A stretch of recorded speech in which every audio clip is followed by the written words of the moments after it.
Grand 3, une réalité complexe, le nouveau désordre mondial.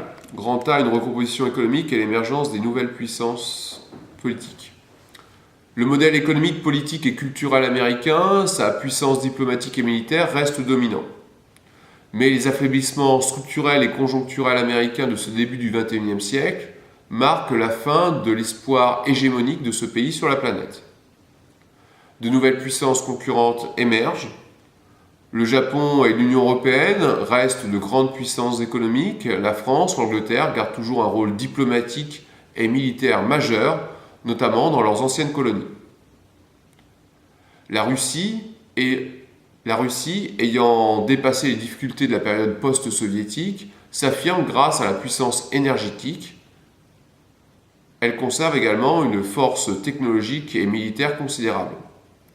Ce pays dispose aussi d'une forte capacité de nuisance, risques nucléaires, militaires et civils, coupure d'approvisionnement en gaz de l'Europe. Ces atouts lui permettent de maintenir sa position dominante dans les territoires de l'ex-URSS, à l'exception des pays baltes, qui ont intégré l'Union européenne et l'OTAN. On voit des points de tension se dessiner en Géorgie, en Ukraine, entre zones d'influence russe et zones d'influence occidentale. Enfin, la Russie se rattache au groupe nommé BRICS, incluant le Brésil, la Russie, l'Inde, la Chine et l'Afrique du Sud, qui apparaissent comme des puissances secondaires, mais qui veulent s'affirmer d'un point de vue économique et diplomatique sur la scène internationale.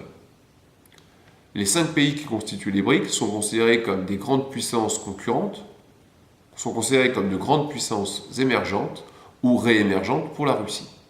Ils sont respectivement 9e pour le Brésil, 6e pour l'Inde, 4e pour la Chine.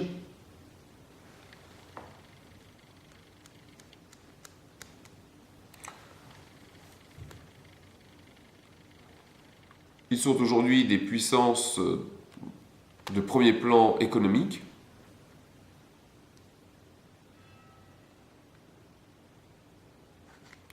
Ils comptent aujourd'hui 40% de la population mondiale. Ils doivent assurer 61% de la croissance économique mondiale. S'appuyant sur ces constats et ces dynamiques, les BRICS veulent renforcer leur poids et mieux faire avancer leur point de vue dans les négociations économiques internationales, notamment au G20, à l'OMC ou au FMI.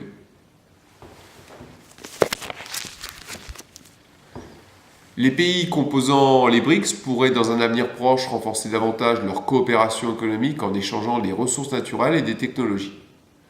L'Afrique du Sud, le Brésil et la Russie produisent des métaux, du pétrole, du gaz naturel, tandis que la Chine et l'Inde sont en plein processus d'industrialisation qui nécessite beaucoup d'énergie. Au-delà de ces accords, on perçoit chez ces pays la volonté de traduire politiquement leur nouvelle force économique. Les BRICS n'ont pas une politique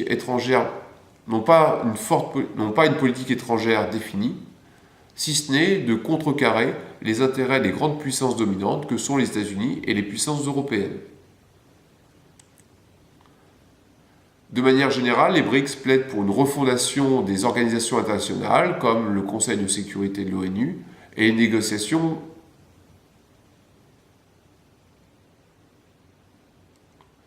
Ils rejettent donc l'organisation née de la Seconde Guerre mondiale et veulent recomposer un nouveau monde sur les dynamiques actuelles, celles du XXIe siècle. L'ordre politique, économique et militaire issu de la Seconde Guerre mondiale est aujourd'hui ouvertement remis en cause par ces puissances qui veulent constituer un nouvel ordre politique et économique mondial.